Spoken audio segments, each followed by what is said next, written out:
오늘 오후 예배는 사지역 캠프 헌신 예배로 드리도록 하겠습니다. 내 지역은 강동, 하남, 송파, 광진입니다. 강동구만 잡을 수도 있는데 잡다 보니까 그렇게 네 군데로 이렇게 인도를 받게 됐습니다. 실제로 우리 주변에 이제 우리 성경전 전도운동 같이 다락방 운동하는 교회들 많은 것 같아 보여도 그렇게 많지 않습니다. 그 노예 가보면 아예 이제 은퇴하셔야 되는 어르신분들이 많고요. 제 나이 또래는 그래서 제가 제일 나이 어린 축에 속해요. 그러니까 거의 뭐 없다고 봐도 됩니다. 그래서 내 지역 강동, 하남, 송파, 광진 거기 한 200만 정도 사는데 2만 제자 놓고 계속 기도하고 있고, 그리고 각 지역 구마다 네 군데로 저는 나눠놓고 기도를 하고 있습니다. 그래서 16 현장 그리고 선교 1현장 해가지고 16 플러스 2현장 계속 기도하고 있거든요. 그 중에 한 30군데 정도는 중요한 곳 있더라고요. 큰 병원들이 주변에 많아요. 6군데 정도 되고요. 아산병원 있잖아요. 우리나라 제일 좋은 병원 아산병원. 그 다음에 여기 저기 둔촌동에 가면 무슨 병원 있죠? 한림성심역이 바로 옆에 있고, 그다음에 저기 둔촌동에 보훈병원 있잖아요. 그 경희대 병원 있죠. 대형 병원들이 많아요. 그것도 어디 가다 저기 광진구에도 보면 또 큰 병원 건대병원까지 있잖아요. 그러니까 6군데 정도 됩니다. 경찰대 병원도 송파에 있고, 그래서 꽤 큽니다. 그리고 그 문정동에 가면 송파 쪽입니다만은 동부지검 있고 경찰청 있고 그래가지고 거기에 이렇게 구치소도 있고 그래가지고 법조 타운이 형성돼 있어요 주변에. 예전에 그 어디입니까 구의역에 있었던 거잖아요. 그게 그걸로 넘어가고 이사를 가가지고 거기 생겼지 않습니까? 그래서 그 부분도 있고요. 그 내가 지금 다락방에서 법조인들 다 계속 다락방 하는데 아직 뭐 검찰이나 이런 데는 들어가서 성경 공부하고 있다는 걸 내가 많이 못 들어봤어요. 그러니까 검찰이 그렇게 막 뭐라 그럴까 자기들 권력 막 남용하고 이랬던 게 영적으로 봤을 때는 그래요. 아주 나를 뭐 신비주의로 볼 줄은 모르겠는데 거기 검찰이라는 조직 속에 복음 운동이 빛이 비춰진 적이 없었어요. 그러니까 그냥 그 정사와 권세를 흑암이 잡고 있지 않습니까? 그렇게 일이 될 수밖에 없죠. 자기들 권력에 살아남으려고. 그래서 그 부분들로 좀 여러분 놓고 기도해 주시기 바랍니다. 꼭 검찰 막 그런 저쪽 사람들한테 복음 안 전해도 그 주변에서 말씀 운동 일어나면 되니까. 그 전에 거기에 임마누엘 서울교회가 있었을 때는 좀 괜찮았는지 모르겠는데 거기에 이제 보니까 그 팔고 난 다음에 그 청년 복지 주택입니까? 그거 생기더라고요 그 자리에. 그러고 나서는 뭐 없는 것 같아요. 그거 좀 기도해 주시고요.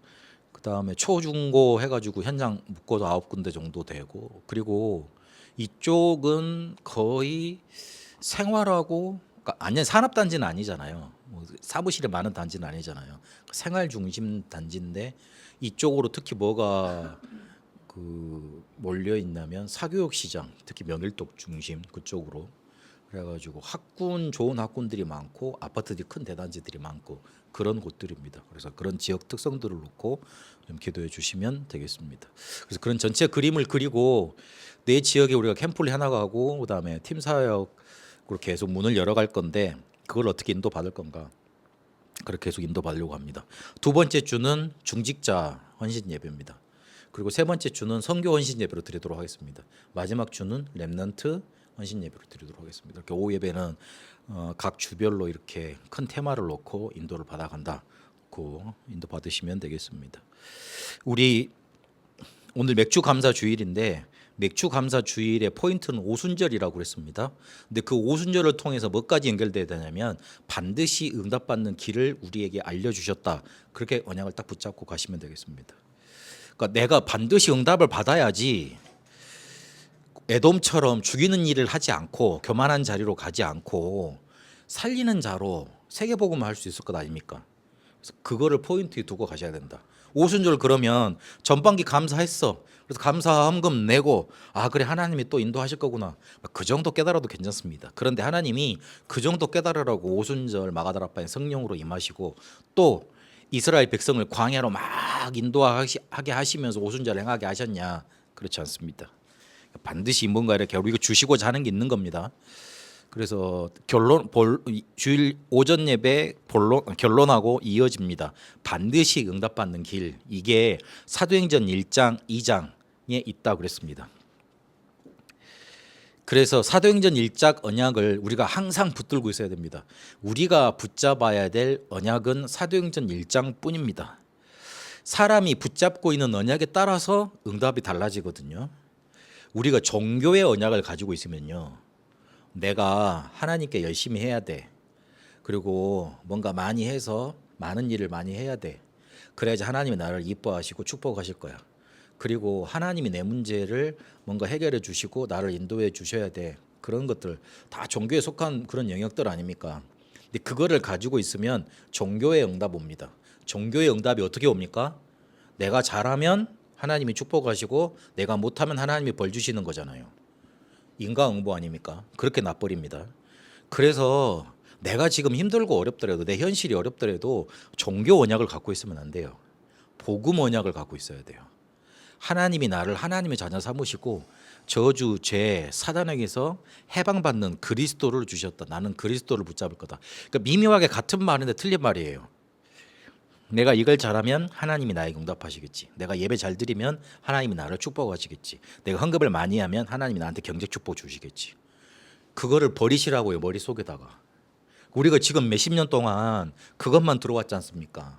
그게 맞다고 지금 봤지 않습니까? 근데 우리한테 주신 복음이 그게 아니었지 않습니까? 그러면 늘 내 마음속에 두 마음이 왔다 갔다 하시겠지라도 그래도 항상 어디에다 포인트를 두겠다고 마음을 결단을 하시냐면 복음에다 두겠다고. 그래, 내가 할 수 없으니 하나님이 나한테 복음 주신 거야. 나는 복음의 힘으로 할 거야. 분명히 하나님도 잘 섬겨야 되고 세계복음 해야 되는데 나는 하나님 주신 복음의 힘으로 할 거야. 그렇게 머릿속에 계속 결단을 하세요. 그러면 내 속에 있는 망대들이 무너지기 시작합니다. 그 종교가 틀렸다는 걸 인정을 하고 자꾸 복음을 붙들어야지 이게 무너진다니까요.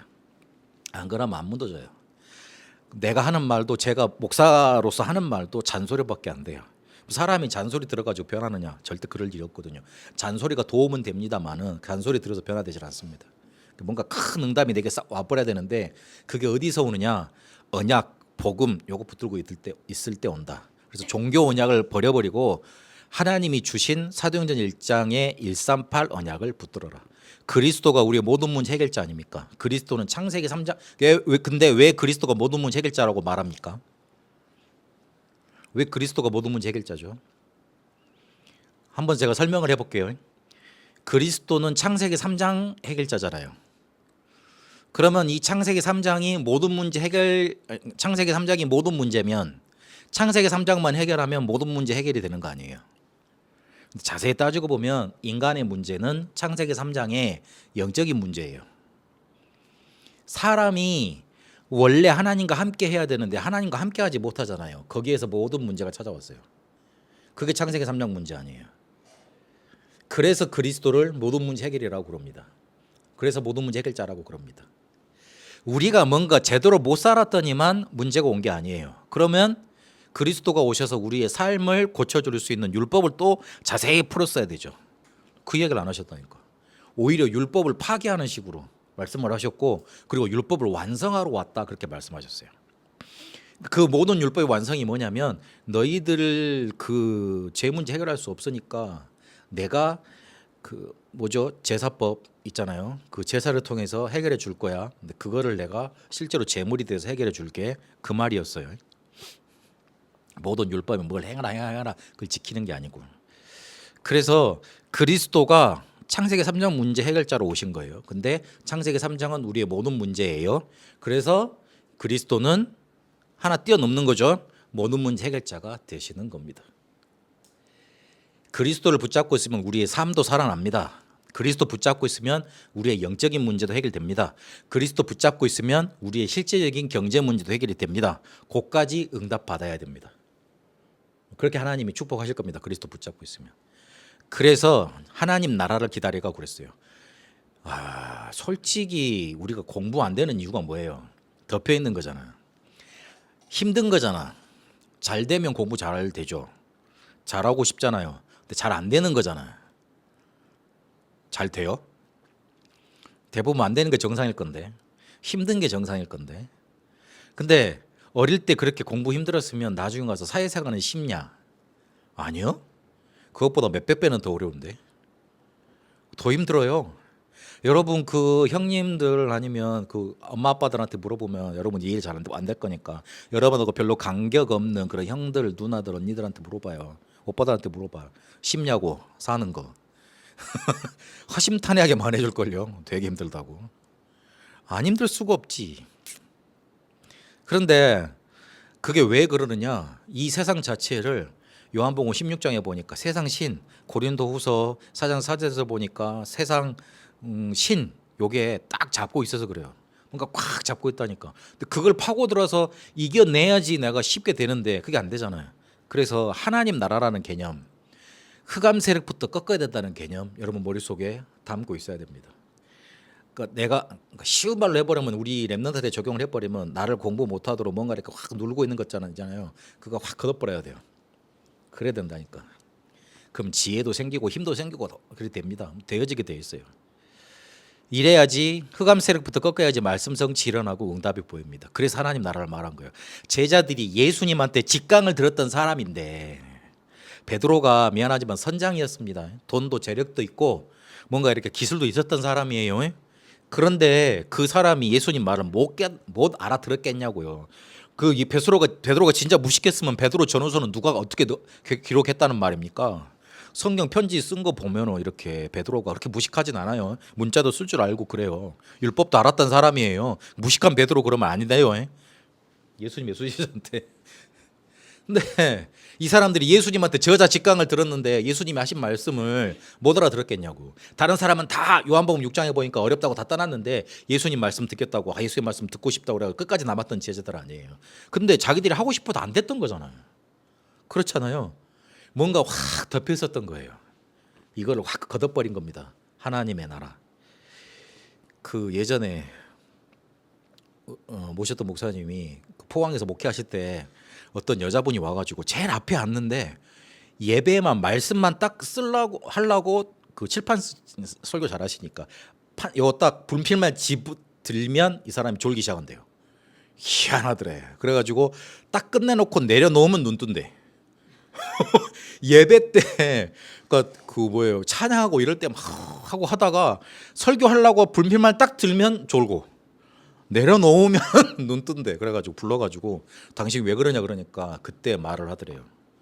목사님 제가요 솔직히 이제 시달리는 집안인데 목사님 설교를 하시면 내 눈에 커튼이 이렇게 쫙 쳐지는 것처럼 눈동자에 쫙 쳐집니다. 그리 설명을 하더래요. 뭔가 이렇게 확 덮인 거죠. 말씀만 못 듣게. 그리고 끝나면 그게 싹 걷어집니다. 그러니까 안 보이니까 어떡할 거예요? 조는 거죠. 그리 된 거예요. 그래가지고 영접 다제시키고 영적인 비밀 말하고 그런 다음에 그게 안 되더래요. 어쨌든 교회는 왔으니까. 그래서 이게 하나님 나라란 말이 보통 말이 아닙니다. 하나님 나라가 임해서 확 걷어져야 돼요.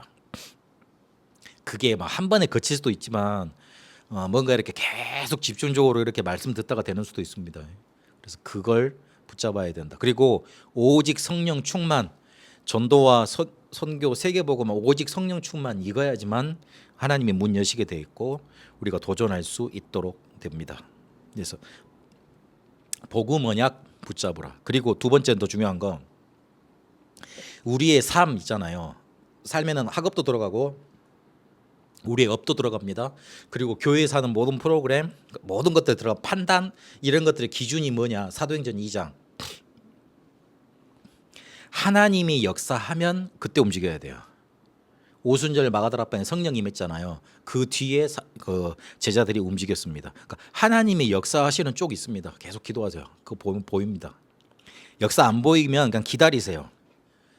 기다리면 안 되지 않냐? 다 앞에 가는데 아니에요. 하나님이 역사하시면 하나님이 1초 역사하시면 우리가 몇백 년 했던 것보다도 더 값지고 큰 일이 우리에게 일어납니다. 예수님이 바디메오 있잖아요. 그 문둥병자들 지나가는데 예수님이 문둥병자들 막 소리치니까 그 소리를 듣고 그 자리에 멈춰 서셨습니다. 그때 어떻게 됐습니까? 문둥병자들이 나음을 입었습니다. 바디메오 죽었는데 찾아가셔서 바디메오 눈 이렇게 어두운 사람이었죠. 찾아가셔서 진흙으로 이렇게 바르시고 침으로 받으시고 열리라 그러니까 이렇게 눈이 열려졌어요. 예수님이 그렇게 바디메오를 찾아가셨던 것처럼 예수님이 가는 길 속에 문둥병자를 만났는데 문둥병자가 예수님 만난 그 자리에서 치유가 됐던 것처럼 우리 인생 속에 한 번이라도 단 1초만이라도 예수님께서 우리 인생 발걸음에 멈춰 계신다면 그 기적이 우리에게 일어날 것 아닙니까? 그게 거짓말이 아니라면. 그렇지 않습니까? 우리가 100년 동안 막 애쓰고 힘썼던 그것보다 하나님이 내 사업을, 하나님이 직접 내 삶을, 내 학업을 잡고 주관하시면 그게 더 큰 역사로 이어질 거 아니에요. 이 말은 우리가 막 살다가 로또 한 방 맞고 이렇게 막 부자가 된다 그런 말이 아니에요. 하나님의 역사를 강조하는 말입니다. 그래서 하나님의 역사하시면 분명히 다 풀려져 나갈 것이기 때문에 역사하는 쪽으로 하나님의 역사를 기다리고 계속 그쪽으로 인도를 받아가시라. 그러면 전도문을 하나님이 여십니다. 내 주변에는 사람들을 귀중하게 여기세요. 하나님이 계획이 있기 때문에. 이러고 말씀 성취 두는데 모든 관심을 두고 그것 따라 또 결정하면 돼요. 그리고 일꾼 찾는데 모든 것을 투자해야 됩니다. 강단의 말씀을 붙잡고 응답받다 보면 반드시 성도가 귀중하게 보이게 돼 있고 오직 기도하면 응답 오게 되기 때문에 일꾼들로 내 주변에 넘쳐나게 돼 있습니다. 이러면 말씀 운동으로 내 삶의 중심이 바뀌어지게 돼 있습니다. 우리 렘넌트들 훈련받고 다락방하고 예배 드리는 거 그거 중요하게 봐야 됩니다. 가치가 없는 것처럼 보일 수도 있습니다. 그러나 아닙니다. 분명히 내 속에 말씀 운동이 일어나야지 풀려지게 돼 있습니다. 이걸 붙잡고 3집중 24 계속 해나가는 거예요. 나에게 먼저 응답이 옵니다. 응답이 온단 말이 무슨 말이죠? 뭔가 생기는 게 아니고 깨달음이 오고 힘이 생기고 평안함이 먼저 생깁니다. 그게 응답이에요. 그러니까 눈에 보이지 않는 거죠. 숨겨진 망대가 생기는 거예요. 이러면 남에게 해답을 줄 수 있습니다. 이때는 눈에 보이는 걸로 사람들을 치유하고 썸이 만들어 줄 수 있습니다. 전달이 돼요. 이러면 말씀이 살아서 역사 일어나게 돼 있어요. 변화 일어나게 돼 있어요. 히브리서 4장 12절에 예수님의 말씀은 살아 있기 때문에 요한복음 14장 26절 27절에 보니까 인도하고 변화시키고 깨닫게 하십니다. 그래서 반드시 응답받는 길에 서 있어라. 응답 안 오는 거 그거는 붙잡지 마세요. 해봤자 별 필요 없는 거고 소용없는 거. 좋은 것이지만 소용없는 것이 돼버립니다. 마태복음 28장 16절에서 20절, 마가복음 16장 그리고 사도행전 1장 8절에 보니까 만민, 땅끝 그리고 모든 민족에게 가는 게 하나님의 절대 계획이었습니다.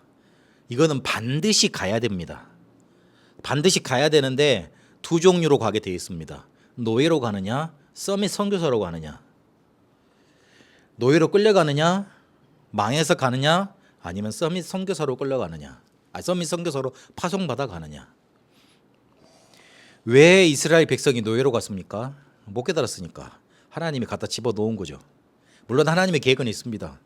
한 족장, 한 족속 가지고는 안 되니까 큰 나라를 만들기 위해서 애굽에 들어가서 이렇게 비옥한 땅에 농경 생활하면서 목축 생활하면서 큰 족속을 만들죠. 큰 나라를 만들죠. 그런 계획은 하나 있긴 있었습니다. 그런데 요셉처럼 세계복음화로 가야 될 건데 가지를 않으니까 하나님이 억지로 그냥 노예로 가게 하신 거예요. 요셉도 노예로 갔고 그리고 나중에 요셉이 큰 권력을 가지고 있는 총리였습니다마는 그 뒤에 요셉이 죽고 난 이후에 요셉을 알지 못하는 왕들이 일어나서 이스라엘 백성이 노예가 돼버립니다. 그러니까 어떻게든 전 세계를 복음화 하는 게 하나님의 절대 계획이에요. 그런데 거기를 어떻게 가느냐, 노예로 가느냐, 서밋 선교사로 가느냐 두 개로 나뉩니다. 그러니까 맞으면서 할 거냐 아니면 누리면서 할 거냐 나눠지는 거예요. 나눠진다니까요. 앞으로 우리나라에 베트남 사람들이 더 들어오고 외국 사람들이 더 들어올 겁니다. 사회 구조가 그렇게 바뀌어갈 거니까. 그러면 그 사람들을 적대시해가지고 극우처럼 막 쫓아내는 그런 사람들이 될 거냐 아니면 그 사람들을 선교의 도단한 문으로 알고 선교할 거냐 두 개 갈림길이 있어요. 우리한테는. 지금 다른 교회들에서도 그런 게 나오더라고요. 세계 선교 안 가도 된다. 들어오니까 그래서 눈을 바꿔야 된다. 그렇게 들어와 있는 사람들한테 선교의 문을 열어야 된다. 그렇게 말하는 목사님들도 계시더라고요. 잘 봤다 생각이 듭니다. 그래서 하나님의 계획 이거를 어떻게든 하나님은 이루시는데 그 우리 사정을 봐주지 않습니다. 우리 사정을 봐주지 않아요. 왜냐하면 우리밖에 복음 전할 사람이 없기 때문에.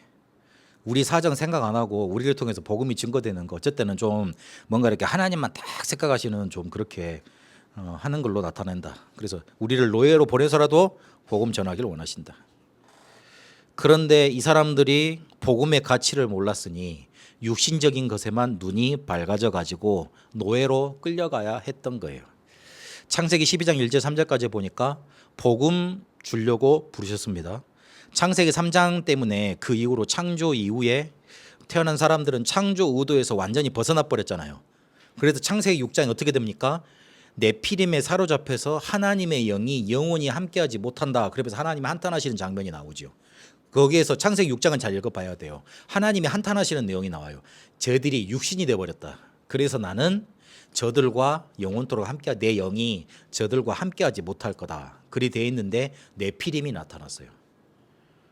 그러니까 창조 우도에서 벗어났을 뿐인데 창조 우도에서 조금만 벗어났을 뿐인데 어떻게 돼버렸습니까? 하나님의 영이 함께하지 못하게 됐다. 그래서 어떻게 됐어요? 육신이 됐고 네피림이 그 세상을 장악하게 됐던 겁니다. 그러면서 창세기 11장에는 무엇까지 이르게 됩니까? 하나님을 대적하고 하나님과 맞서는 지경까지 이르게 되잖아요. 그래서 창세기 3장 15절 여자의 후손을 이 땅에 보내야 되겠는데 한 사람을 택한 겁니다. 그게 아브라함이었어요. 그래서 아브라함을 부르실 때 네 가문 네를 민족을 만들어서 한 민족 한 가문을 만들어서 그리스도가 올 수 있는 길을 열겠다 약속하신 거예요. 그래서 본토 친척 아비 집을 떠나라. 그러면서 내가 보여줄 땅으로 가라. 근데 그 뒷말이 중요합니다. 큰 민족을 이루고 내게 복을 주어 내 이름을 창대하게 하겠다. 너는 복이 될지라. 이 말이에요. 그리스도를 이 땅에 오게 하겠는데 만약 한 사람으로 계속 연결될 수도 있잖아요. 한 사람 연결될 수 있잖아요. 그러면 그 한 사람 죽여버리면 또다시 시작해야 되잖아. 그런 말이 돼버리겠죠. 그럼 사단이 그걸 알고 요 한 사람을 죽이려고 얼마나 집중 공격을 하겠어. 근데 만약 이 한 사람을 보호하려고 그 주변에 가족을 만들고 가문을 만들고 나라를 만들면 계속 죽여야 되니까 안 그래요? 이 한 사람을 보호할 수 있겠죠. 이해되세요? 왜 그렇게 한 민족을 만들겠다고 하시는지. 복음을 전달하게 하려고. 그래서 이 한 민족을 통해서 한 사람을 통해서 복음이 전 세계에 번지게 하려고. 그런데 요 말을 아브라함이 또 잊고 산 거예요. 그러니까 신당이냐 힘들다가 창세기 22장에 보니까 큰 복을 너한테 주겠고 씨가 크게 번성하게 하고 하늘의 별과 그 바닷가의 모래같이 내 씨가 대적의 성문을 차지하게 될 것이다. 그렇게 말을 합니다. 내 씨가 대적의 성문을 차지하게 될 거다. 요한일서 3장 8절 마귀의 이를 멸하러 오신 그리스도 그걸 말하는 거예요. 그런데 창세기 37장에 이르러서 이 복음이 네 대를 흘러서 요셉에까지 이르렀는데 요셉의 형들은 11아들, 쉽게 말해 베냐민까지 포함해서 야곱의 11아들은 관심이 거기에는 전혀 없었어요. 내가 어떤 가문에 태어났는지 어떤 일 때문에 자기들이 세상에 존재하는지 그냥 먹고 사는 거 그게 다라고 생각을 했어요. 좀 못 살고 외로우면 어때요? 좀 왕따 당하고 그러면 어떠냐고. 좀 실패하면 어떠냐고요. 내가 복음을 가졌잖아. 그 복음 전해줬으면 괜찮잖아요. 된 거 아니에요. 조금 작으면 어떠고 그럼 크게 뭘 일 못하고 조금 어려우면 어때요? 괜찮지. 나한테 복음 있잖아요. 그 복음 전해줄 수 있으면 된 거 아니에요. 그거면 성공된 삶이지. 그런데 그렇게 뭔가 이렇게 아버지 사랑 못 받는다고 외롭다고 자기들 이렇게 뭔가 이렇게 막 무시당했다고 그런 거에 가득 차가지고 그리고 동생을 죽이는 데까지 머리를 쓰게 되지 않습니까? 그게 성공된 인생입니까? 자기들이 얻는 그런 육신적인 축복도 제대로 얻지 못하고 하나님이 주신 축복은 다 싸그리 놓쳐버리고 그렇지 않습니까? 내가 좀 없으면 나보다 성공된 사람한테 복음 못 전했으면 조금 밑에 사람들한테 복음 전하면 되지. 제가 그 생각도 했어요. 목회 안 하고 교회 안 되면 그래 교회 문 닫으면 되지. 한번 닫아봤는데 한 번 더 닫지. 그러고 뭐 내가 운전하는 거 좋아하니까 뭐 택시 운전이나 어찌 운전 버스 기사 하면서 이렇게 복음 전하지. 그래가지고 한 사람 두 사람 복음 전하고 살지. 그게 내한테 주시는 세계 복음하겠지. 나는 그래도 복음 전하면서 살 거야. 근데 그 결단을 했다니까요. 그러면 되지. 막 크게 마음 결단할 필요 없어요. 복음을 소중하게 여기고 이거 전달되는데 우리의 마음을 둬야 됩니다. 그리고 더 무지했던 거는 재앙이 뭔지를 몰랐어요. 재앙을 가만히 놔둬버리면 강대국이 사단의 종 돼가지고 전 세계를 장악했지 않습니까? 그러면서 237과 5천 종족을 자기들의 노예로 부렸잖아요. 그런데 더 비참한 건 뭐냐면 이스라엘이 그 강대국의 노예로 끌려가가지고 강대국이 우상 신전 만드는데 거기에 심부름을 다 해야만 했어요. 그 지금 고고학에서 밝혀놓은 게 이집트에 보면 뭔가 막 피라미드 만들고 이렇게 큰 신전 만들었던 거 있죠. 거기에 누가 동원이 되냐면 이스라엘 족속들이 동원이 됐습니다. 그 스티븐 스필버그가 만들었던 이집트 왕자 있잖아요. 거기에도 보면 그거를 막 이스라엘이 이렇게 처음에 첫 장면인가 막 힘들게 하나님한테 막 살려달라고 고백하는 장면 있죠.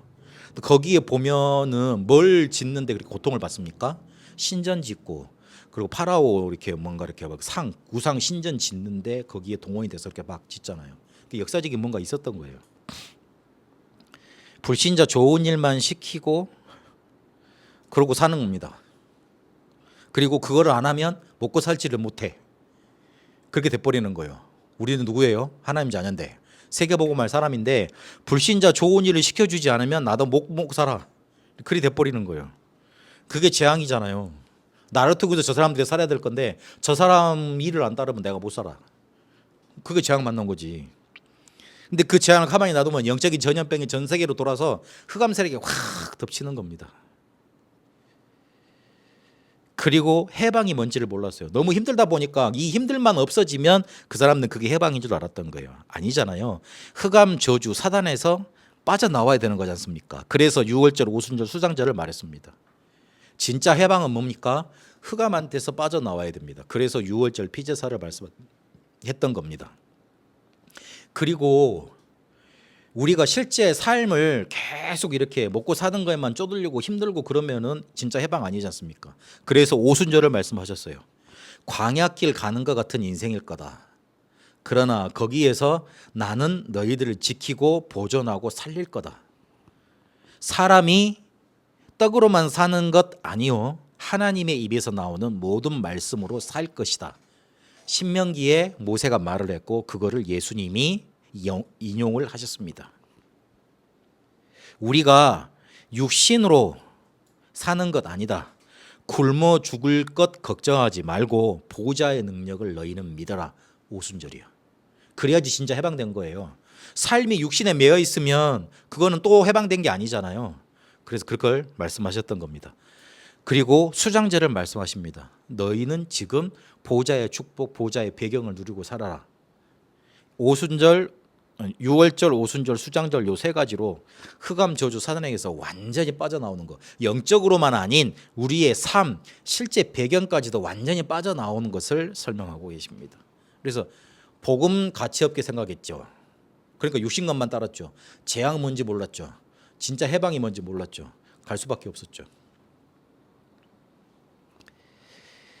그래서 우리 모든 성도님들과 우리 렘넌트들이 꿈을 다시 꿔야 됩니다. 어떤 꿈을 꿔야 될 거냐? 살리는 그림을 그려야 돼요. 창세기 37장에 노예로 끌려갔지만 세계복음만 했던 야곱처럼 꿈을 꿔야 됩니다. 그게 어디에서 성취가 됩니까? 사도행전 2장 17절 18절 성령이 충만하게 임하면 너희 젊은이들은 환상을 볼 것이요 늙은이들은 꿈을 꿀 것이다. 그렇게 말씀하십니다. 요엘이 했던 말씀이죠. 실제로 살리는 그림을 그려야 됩니다. 말씀 운동을 놓고 기도를 시작하셔야 돼요.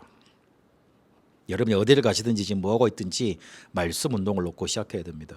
우리 그 헌금 봉투는 다른 데하고 다릅니다. 다른 데는 기도 제목만 냈습니다. 그런데 전도 대상자를 적도록 우리는 돼 있습니다. 우리 말씀 운동을 계속 놓고 기도하자는 거예요. 그 여러분 조금 마음을 담으시고 그 헌금 내실 때 이제 온라인으로 드려서 이게 실제로 돈을 찾아서 드리면 헌금 봉투가 의미 있다고 생각을 하는데 제가 그런 의도로만 지금 헌금 봉투를 만든 게 아니에요. 매 주마다 똑같은 이름이 반복될지라도 쓰세요. 그 자체가 말씀 운동을 놓고 기도하는 시작입니다. 작은 그 행동 하나가. 그래서 저는 여러분 헌금봉투 가지고 오면 모든 목사님들이 그렇잖아요. 붙잡고 일주 동안 계속 기도를 합니다. 계속 가지고 다니고요. 그러고 난 다음에 세자라고 버리고 이러거든요. 그래서 말씀 운동을 놓고 기도를 시작하는데 그 작은 것부터 좀 시작을 하세요. 하나님은 내가 있는 곳에 하나님의 나라가 임하길 원하시고 내 업을 복음 전할 도구로 사용하길 원하십니다. 나는 그런 거 못하는데요. 아닙니다. 여러분 업 자체가 선교 도구입니다. 여러분 공부하는 것 자체가 선교 도구입니다. 내가 하는 작은 일 있잖아요. 선교 도구입니다. 그걸 보셔야 돼요. 하나님은 그걸 원하세요. 그리고 어디든지 전도 계획을 세우세요. 전도 계획은 뭡니까? 내가 어떻게 복음 전해봐야 되겠다. 그런 마음 그거 갖는 거예요. 사도행전 3장 8장에 보니까 전도 계획을 세워놓으니까 하나님이 인도하시는 게 나옵니다. 내가 아는 모든 사람, 내가 살고 있는 지역, 내가 일하고 있는 업의 현장에 복음의 빛을 비추는 게 하나님의 소원이잖아요. 그럼 계획 세워봐야 돼요. 계획 세워보면 뭐 금방 뚝딱 되느냐? 그렇지 않아요. 그런데 세우다 보면 하나님이 나를 세밀하게 인도하시는 게 뭔지 보이게 됩니다. 분명히 보이게 되어 있습니다. 왜 노예로 갔을까? 하나님의 계획과 하나님의 계획은 반드시 성취돼야 되는데 그 계획과 안 맞아져서 그래요. 복음도 가치 없게 느끼고 재앙, 회방 몰랐기 때문에 그래요. 갈 수밖에 없었어요.